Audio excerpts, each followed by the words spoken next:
Ensinar aos transgressores os teus caminhos. Esse é o tema de hoje, quinta-feira, dia 22 de maio, do nosso guia de estudo aqui da Igreja Adventista do Sétimo Dia, né? Alusões, imagens e símbolos, como estudar a profecia bíblica. É um guia que ajuda a gente a estudar de forma sistemática a palavra de Deus, que é a Bíblia Sagrada, tá bom? Então a gente está vendo aqui durante a semana o tema nos Salmos, e hoje já pertinho do final, né? Quinta-feira, penúltimo dia aqui, a gente vai ver esse tema. Então fica comigo até o final, porque vai valer a pena, vale a nossa salvação.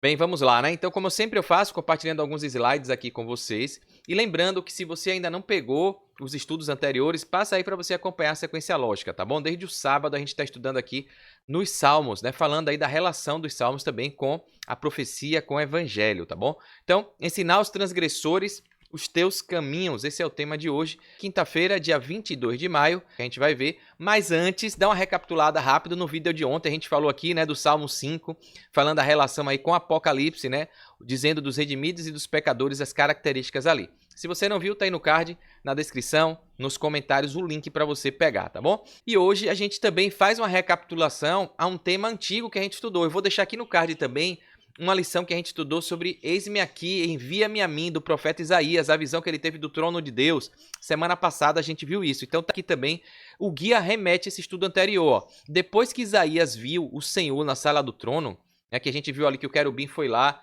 pegou a brasa e tocou nos lábios, né, para purificar. Depois que foi informado de que a sua iniquidade foi tirada e o seu pecado perdoado, Isaías, o profeta, respondeu ao chamado divino dizendo, Eis-me aqui, envia-me a mim. Isso está lá no livro de Isaías, capítulo 6, versos 7 e 8. Né? A gente estudou isso. Uma vez que ele estava em paz com Deus, apesar de conhecer as suas falhas, estava pronto para trabalhar para o Senhor. Então o guia hoje vai falar sobre isso, de quando a gente entende a nossa pecaminosidade, a gente entende que não somos dignos, mas nos arrependemos, confessamos, pedimos perdão e aceitamos o sacrifício e o perdão de Jesus e obedecemos aos pedidos dele, né?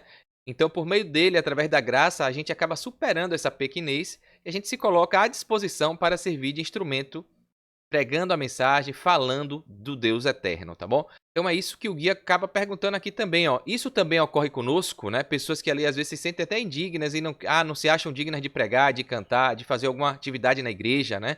Enfim, de falar de Deus para alguém, porque acha que é pecador, né? Inclusive, eu já falei que às vezes os familiares, as pessoas mais próximas que conhecem a gente, tem aqueles ditados que falam que santo de casa não faz milagre, casa de ferreiro, espeto de pau. A gente pensa assim, poxa, meu histórico, meu passado, eu já fiz tanta coisa, como é que eu agora vou falar? Será que esse pessoal vai acreditar em mim? Vai me ouvir? Vai me dar credibilidade? Então, como proclamar salvação aos outros se nós não a recebemos? Né? Então a gente tem que receber, tem que aceitar, tem que entender, tirar esse sentimento de culpa e saber que é nova criatura. Então a Bíblia ensina que a gente tem que esquecer, os pecados foram jogados na profundeza do mar, e o que importa é daqui para frente, é da conversão para frente, né? Ainda que os outros falem, a nossa missão é testemunhar, porque o Espírito Santo vai falar por nós. A gente é só instrumento, né? Então, pensem o que quiserem, o que importa é a nossa ação, é a nossa atitude, tá bom? Então, a gente quando aceita isso, entende, a gente aí proclama sem se preocupar com julgamentos, preconceitos, né, discriminação, enfim, é assim que a gente vai trilhando essa jornada do cristão. Então aqui a gente tem que se sentir salvo, perdoado, para proclamar essa salvação, esse perdão, né? Só podemos recebê-la pela fé em Jesus e no que ele fez por nós, né? E aí o guia vem com uma pergunta. Leia Salmo 51, capítulo 51, 7 a 15, os versículos de 7 a 15, e aí vem uma história também muito legal de Davi com essa experiência, né? O que Davi prometeu fazer depois que Deus o perdoasse e purificasse do seu pecado. Então, dá uma pausa aí, lê a Bíblia e tenta responder, porque tá bem tranquilo isso aqui, né? Dá para você fazer essa atividade aí. Então, vamos aqui agora para a resposta. Até aqui o Salmo, vou ler rapidinho. Davi começa aqui no Salmo 7 a 15, né? Que é o trecho que o guia pediu aqui sistematicamente para a gente estudar. Então, purifica-me com ensopo e ficarei puro. Lava-me e mais branco do que a neve serei. Faz-me ouvir de novo júbilo e alegria, e os ossos que esmagaste exultarão. Esconde o rosto do Senhor dos meus pecados e apaga todas as minhas iniquidades. Cria em mim um coração puro, ó Deus, e renova dentro de mim um espírito estável. Tem algumas pessoas que falam espírito inabalável, né? Não me expulses da tua presença, nem tires de mim o teu Santo Espírito. Devolve-me a alegria da tua salvação e sustenta-me com um espírito pronto a obedecer.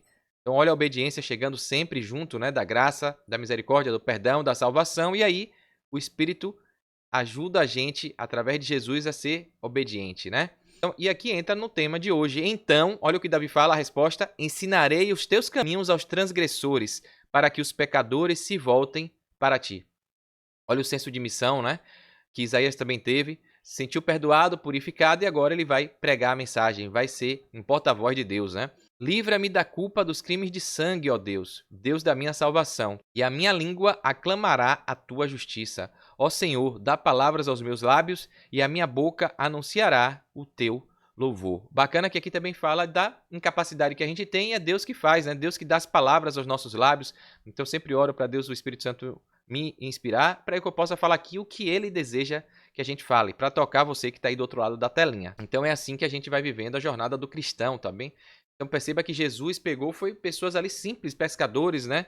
Enfim, e transformou cada um com seus problemas, com suas dificuldades, com suas falhas, com seus pecados, mas foram apóstolos e até hoje a mensagem está aí em todo mundo, tribo, nação ou raça, né? Então aqui a resposta que eu coloquei aqui no guia, ó, respondendo aqui, o que é que Davi prometeu fazer depois que Deus perdoasse e purificasse o pecado dele? Você já viu aí, né? Então, ó, ensinar os caminhos de Deus aos transgressores, ajudando-os a passar pela mesma transformação que Davi experimentou, né?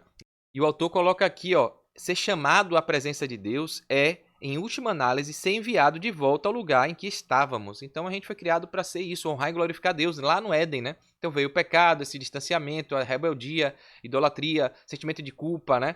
Então, só que Deus, quando a gente aceita, por misericórdia, a salvação, a graça nos alcança, a gente se coloca de novo ao primeiro amor, à primeira origem do para que fomos criados, né?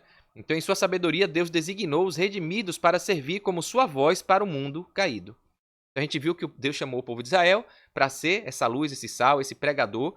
O povo negou e ele aí abriu a porta para qualquer pessoa que o aceite, né? Ser filho de Deus, povo escolhido, eleito e proclamador da sua verdade e da sua glória, né? Em breve, o mundo sentirá o impacto do povo de Deus. Quem é o povo de Deus? Os remanescentes, os que aceitam, né? Os que guardam os mandamentos de Deus e testemunham de Jesus, tá? Então, o apelo final à humanidade caída iluminará o mundo inteiro. Isso está em Apocalipse 18, no verso 1. Aqui vem uma ilustração bem interessante da escritora Ellen G. White, né, que é uma profetisa, uma das 100 personalidades mais importantes dos Estados Unidos. Ela coloca aqui no livro Caminho a Cristo, da Casa Publicadora Brasileira, olha, página 50. Ó. E ela fala aqui desse sentimento de missão, de proclamação que tem quando a pessoa logo se converte, quando aceita o primeiro amor, quando encontra Jesus e aí fica com aquela vontade de falar para todo mundo. Ela coloca aqui, ó, tão logo uma pessoa aceita Cristo, em seu coração nasce um desejo de apresentar aos outros o precioso amigo que encontrou em Jesus Cristo. A verdade salvadora e santificadora não pode ficar escondida em seu coração. Se estivermos revestidos da justiça de Cristo e cheios da alegria que seu Espírito produz, será impossível a gente se conter. Se já provamos e vimos que o Senhor é bom, teremos alguma coisa a dizer. Como Filipe, ao encontrarmos o Salvador, convidaremos outros para a sua presença. Então essa é a missão, né? Tem gente que até vai para um outro extremo, que aí precisa ter um cuidado, né? Que é aquele radicalismo, quer seguir ali ao pé da letra, até como os fariseus, às vezes colocando coisas que não tem, interpretando de forma errada, né? Com radicalismo extremo, pela vontade de estar servindo a Deus. E a gente precisa ter esse equilíbrio, entender, pedir ao Espírito Santo para ter esse desejo ardente, mas com equilíbrio, da forma correta, né? E aí a gente linka o Salmo com a ideia da pregação, a proclamação. O que é que Deus quer que a gente proclame? O guia vem trazendo isso aqui. É a profecia. A profecia tem a ver, Apocalipse, com a proclamação do Evangelho. O Salvador que viria resgatar o ser humano caído, né? Então, o Velho Testamento e o Novo Testamento apontam a mesma coisa.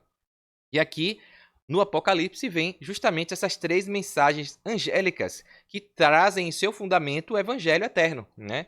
Então, o fundamento do Evangelho, a salvação em Jesus, é proclamado antes da adoração ao Criador, antes da queda de Babilônia, ou da advertência contra a adoração à marca da besta e à sua imagem. Isso está em Apocalipse 14, 6 a 9.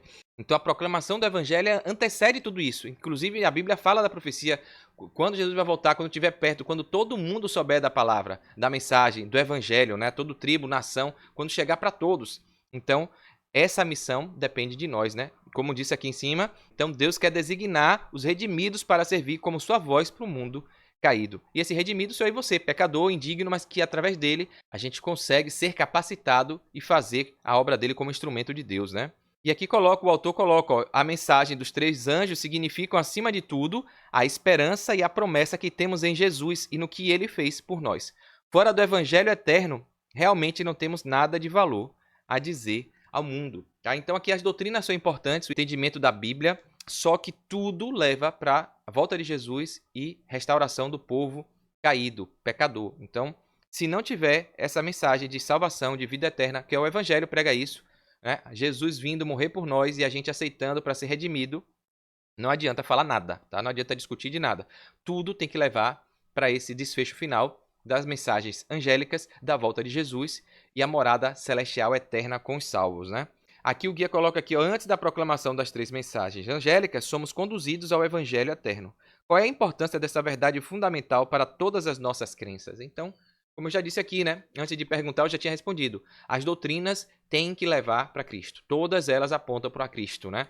Então, para a salvação, para a mensagem que a gente vai ter que escolher no final dos tempos a quem vamos adorar, a quem vamos seguir, né? Aqui no auxiliar traz justamente isso, ó, trazendo um esclarecimento maior sobre o Salmo 51. E aí a gente vai fazer um desfecho aqui de um resumo legal. O que Davi estava sentindo ali quando escreveu esse cântico, né? Do cabeçalho do Salmo 51, essa é uma oração que provavelmente, né, os estudiosos afirmam que foi escrita por Davi quando ele foi confrontado pelo profeta Natã por seu pecado. Mas essa oração também pode ser entendida e interpretada como uma súplica típica de qualquer pessoa que esteja ciente da sua iniquidade, do seu pecado, do seu erro e deseje se encontrar com o nosso Deus que está próximo, né? Então a oração começa com o clamor de Davi a Deus por perdão, implorando por sua misericórdia devido às suas transgressões, tá? Em Salmo 51, verso 1. Em seguida, o Salmo se divide em 2 partes. Primeira parte, do verso 1 ao 9, é um apelo a Deus para que apague suas transgressões, que o separam do Senhor. Deus é descrito como misericordioso, o Deus da verdade, e como alguém que ele pede para esconder o rosto, né? Se esconde, ó Deus, de mim, do meu pecado. O pecado é tão grande e profundo que todas as palavras que Davi usa são usadas para designá-lo. Ket, que quer dizer pecado, pechá, transgressão, e avon, que é iniquidade. Tudo isso o poeta usa para traduzir a magnitude do seu pecado. Usa uma imagem hiperbólica. Seu pecado se origina do momento de sua concepção do ventre da sua mãe. No Salmo 51, verso 5, né? Portanto, a única maneira de Davi se aproximar de Deus e recuperar seu relacionamento com ele é pedir que Deus faça o seu pecado desaparecer, como se nunca tivesse acontecido, né? Nessa primeira sessão, palavras-chave que expressam essa ideia de apagar pontuam a oração. Então, apagar, no Salmo 51, 9, lavar, 51, 2 e 7, purificar, purgar, né? É muito claro isso aí, né? Vendo o original. E a segunda parte do Salmo, que está lá do versículo 10 ao 19, concentra-se na ideia da renovação, da restauração, né? As palavras são criar, renovar, restaurar e construir, né? Cria em mim, ó Deus, um coração puro. Deus é descrito como Criador e Salvador. O Salmo conclui a visão das muralhas de Jerusalém e do sacrifício que é aceito por Deus, que é o nosso corpo como templo do Espírito Santo, né? Nossa abdicação do que não presta e nossa obediência a Deus para se encontrar com Ele nas mansões celestiais, no Monte Sião, que é o que a gente está estudando aí, tá bom? Então, aqui tem um resumo, deixa eu mostrar aqui para você aqui, ó, um resumo interessante que o Infolição, né, Eduardo Arada faz, ensinar os transgressores os teus caminhos, bem bacana isso aqui, aqueles que foram purificados por Deus não permanecem em silêncio. Então, nossa missão, aceitamos, assim como Isaías, como Davi, a gente tem que pregar a mensagem, tem que falar, independente da gente se achar digno, capaz ou não, a gente tem que fazer a nossa parte porque o Espírito Santo usa a gente, né? De um coração perdoado nasce uma voz que anuncia o Evangelho. Então, se você por algum motivo não tem pregado o Evangelho, não tem falado, e pode ser de várias formas, né? Não precisa ser cantando ou pregando, pode ser ajudando alguém, dando algum mantimento, pode ser dando a palavra de conforto, pode ser ajudando o doente, pode ser visitando o asilo, tem muitas formas, né? Pode ser fazendo coisas na igreja, enfim, ajudando crianças, pode ser fazendo muitas coisas, né? Então, ore a Deus que Ele vai dizer qual é o seu dom, o que é que você pode fazer para a obra dEle, né? E aqui vem essa ilustração. Os que foram perdoados, está aqui em Salmos 51, 13, ensina os transgressores os teus caminhos. Então, não tem pecador, não tem pecadinho nem pecadão, né? Todos merecem a misericórdia e a chance de se salvar, né? Então, aqui no Isaías fala aqui, né? Os que foram perdoados respondem, eis-me aqui, ou seja, se colocando, envia-me a mim. E aqui, por último, em Apocalipse, proclamam o evangelho eterno ao mundo, né? Nossa mensagem começa com o que Jesus fez por nós. Sem o evangelho eterno, não temos nada de valor a oferecer. Então, a gente fala dessa vida de Jesus, desse rei maravilhoso, Filho de Deus, que veio aqui para morrer por nós. E o que é que ele espera de nós, o que é que ele pede que a gente faça para demonstrar essa aceitação, esse amor, tá bom? E é o grande problema hoje, né? Eu tenho um primo que ele não entende, e a gente tem conversado bastante, da necessidade da obediência, né? Então, Jesus veio, a gente descansa nele, ele é a salvação, é o caminho, a verdade e a vida, mas ele fala que se me amais, guardareis os meus mandamentos. Quem crê em mim e for batizado será salvo. Então, a gente tem que ter uma demonstração através dos nossos hábitos, do nosso comportamento, das nossas atitudes. É isso que demonstra o nosso amor. É isso que demonstra a nossa aceitação. Não dá para aceitar só da boca para fora e não seguir o que está na Bíblia, o que Deus pede, né? E as pessoas querem ser cristãos, seguir a Cristo sem obedecer às leis, sem se tornar uma nova criatura, vivendo conforme o seu achismo, né? Com as suas interpretações erradas, distorcidas, e ainda questionando quem está obedecendo, né? Enfim, é impressionante como o inimigo vai trabalhando na mente das pessoas para cada um adorar da forma que acha conveniente, né? Sendo que a Bíblia é uma só, a verdade é uma só, e está claro aqui, desde o Gênesis até o Apocalipse, que a gente, o remanescente, o fiel, obedece os mandamentos. Essa é a característica. Os 10, não dá para obedecer 9 e esquecer um. É porque quem erra em um, erra em todos. Está lá no livro de Tiago. Então, a gente vê cristãos que se dizem cristãos, seguidores de Cristo, procurando mimimi, justificativas para não obedecer os 10 mandamentos, né? E a gente pergunta, qual é o problema de obedecer? Ah, é porque é só para Israel, é porque você vive na lei, é porque distorce tudo e não entende. Que a gente faz isso por amor, por obediência ao pedido de Deus, né? Então aqui a Ellen White coloca aqui o seguinte para finalizar, dando uma luz para a gente sobre essa questão de pregar o evangelho que tem a ver com a profecia, né? Profecia se combina com o evangelho. Então Jesus veio justamente, estava profetizado que o Messias viria, então ele é a realização da profecia e ele profetizou que voltaria de novo. Então as profecias de Apocalipse 18 logo se cumprirão. Durante a proclamação da mensagem do terceiro anjo, olha as mensagens angélicas, outro anjo descerá do céu, tendo grande poder, e a terra se iluminará com a sua glória. O Espírito do Senhor abençoará tão graciosamente os consagrados instrumentos humanos, eu e você, que homens, mulheres e crianças abrirão os lábios em louvor e ações de graça, enchendo a terra com o conhecimento de Deus e com sua insuperável glória, como águas cobrem o mar. Amém, né?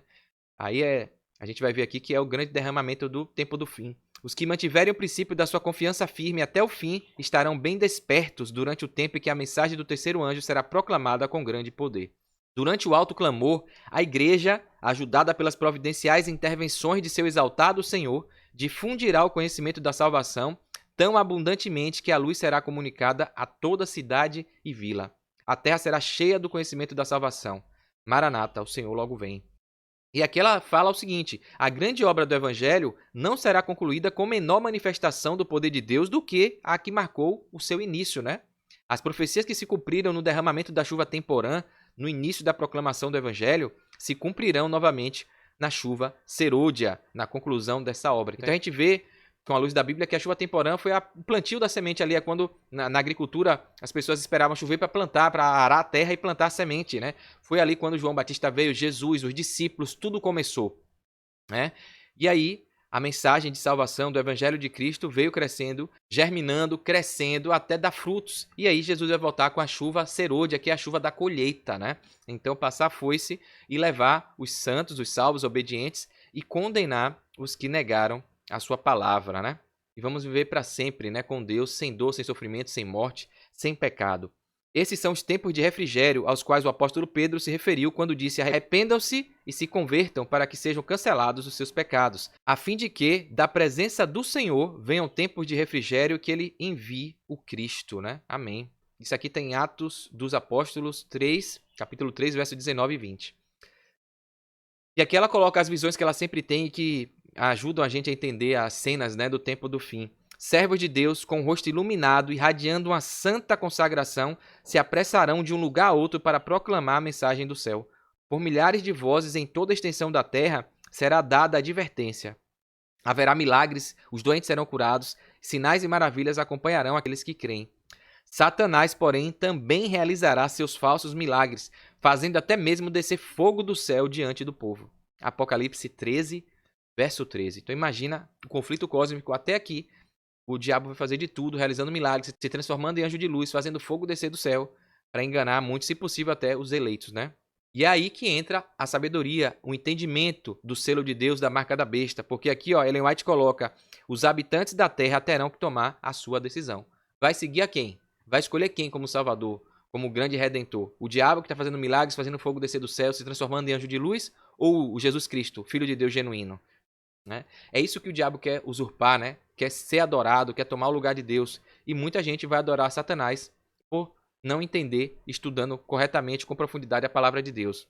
Por isso que é importante esse estudo diário, né? O guia, o sistemático, a palavra de Deus, para a gente se preparar. A mensagem será levada avante não tanto por argumentos, quanto pela convicção profunda do Espírito de Deus.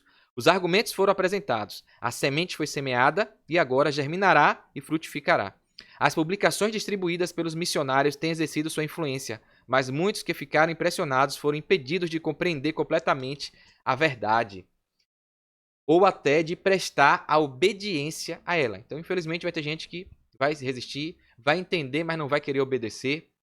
Agora, os raios de luz penetram por toda parte, a verdade é vista em sua clareza, e os leais filhos de Deus cortam os laços que os têm prendido.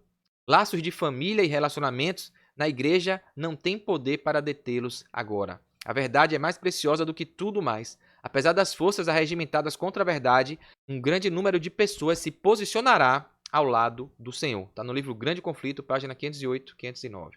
Amém, né? Então aqui a profetisa deixa claro que a gente vai precisar, até se possível, se afastar de familiares, de membros da igreja, porque eles vão estar sendo instrumentos do diabo para atrapalhar a pregação da mensagem. E quem estiver ali firme e radiante para pregar, vai se abster disso tudo, vai largar essas pessoas e vai fazer a sua missão, né? Então, a gente vai ter uma perseguição, não vai ser fácil. Se for na nossa geração, a gente precisa estar firme na rocha, preparado para passar, se possível, essas ameaças contra os nossos familiares, né? Filhos, esposa, maridos, enfim, mães, pais, para negar Cristo e escolher Satanás. E é por isso que a Bíblia fala que aquele que perder a sua vida em meu nome, esse herdará o reino do céu, né? Então, mesmo que a gente morra, se a gente morrer dentro do propósito firme e forte, a gente vai herdar a vida eterna. E aquele que tentar se salvar, tentar negar Cristo, né, para ficar vivo, para proteger seu familiar ali, vai perder a salvação porque colocou outras coisas na frente de Deus. Então, Deus tenha misericórdia, nos ajude a entender essa mensagem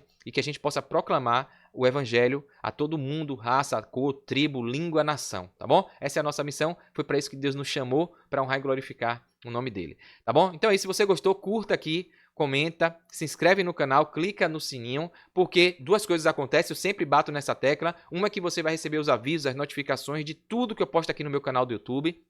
E são coisas legais que agregam valor em várias áreas da sua vida, seja no campo espiritual, físico, né? Financeiro, social, intelectual. Então, coisas interessantes aqui para você crescer. E você vai ajudar esse conhecimento a chegar para outras pessoas. O algoritmo do YouTube, quando você curte, comenta, se inscreve, clica no sininho, você diz que esse conteúdo é importante e aí o YouTube manda essa mensagem para outras pessoas. Você acaba sendo um missionário, um duplicador desse conteúdo aqui, tá bom? Então, ajuda aí, dessa moral, não custa nada para você, mas vai ajudar nesses dois aspectos. Então, conto com você e aguardo você no próximo estudo. Um forte abraço, sucesso, fique com Deus.